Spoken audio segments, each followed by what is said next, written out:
So stand back a second. So for the chip shot, here, stand right in front of me, please. On the side, Bruce. I mean, if it's 20 yards out, I can do it. Stay on this side for me.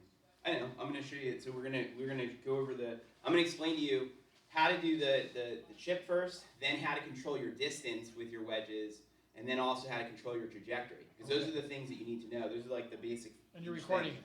Yeah, I'm recording all this. Okay, so first thing is this one is the triangle only, back and forth. Okay, and then what I usually do is I get my arms locked in the triangle, make sure the face is square. Always lean just a little bit left, because then as I turn my triangle, I naturally hit the ground on the target side of the ball. Okay, because that's how you get good contact on a chip shot, is having that little bit of lean to your left, and then turn the triangle back and forth only is what you want to do. Where do you place the ball? The ball is in the middle of your stance for this basic chip shot. Okay, then when I'm going to try and control my distance, let me get this off the screen for a moment. What I do to control my distance is control how big I swing on both sides. Okay, now I used to go out to this church had his field across the street from my house that was like to the side, and I'd go and set up cones every 5 yards and hit 5 balls to each cone.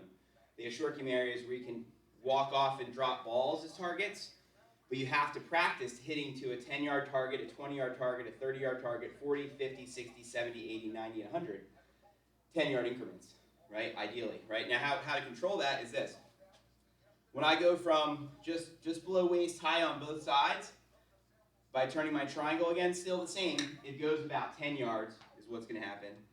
When I do one where it's going to go 20, I'm thinking just past waist high on either side, turning my triangle. So I'm thinking from there to there is 20. Then for 30, I'm thinking just past, like it feels like just below chest high kind of for 30 is what it feels like. Again, turning my triangle, but like that would be closer to 30. 40, I go from shoulder high to shoulder high, and that's and still doing the triangle, same thing with the balance, but shoulder to shoulder, that's going to go about 40, as you can see. My 50, what's going to happen is I go, and now I allow the wrist to hinge, but it's still not kind of full speed. It's kind of I turn my triangle, let it hinge a little, and then turn my triangle through. 60 feels like 75% of my effort. 70 is about 85% of my effort, where I swing like this. And then my full speed swing for my lob wedge is 80. Then I go to my sand wedge and do a 75% swing for 90. And then I do for my 100-yard shot, that's about an 85, 90% swing with my sand wedge, and that's my 0 to 100 yards. And so that's how I control my distance, right? Now, the last piece of the puzzle in the short game is then the trajectory, right? Because really what you want to do is you need to know what trajectory the shot's going to be to also have a clue of how hard you want to swing. So if you're going to play it low, you won't have to swing as hard at it than if you're going to play it high, right? Because with the face de-lofted, where we lean the shaft angle forward like this, then when I turn my shoulders, it's going to go lower, right? And well, you also have the ball back by your right foot. That's right. So my lowest shot's like that, back foot, handle forward, and then I gradually lean the club more vertical and move it more to the center of my stance to go higher. And then to go really high, what I start to do is then I start to open the club face and my feet equally, and then now go even higher, right? I've done that. I've put the ball up by this left foot, and I've gone higher, Right. and I have flopped. Over bunker? Cool. I popped it up.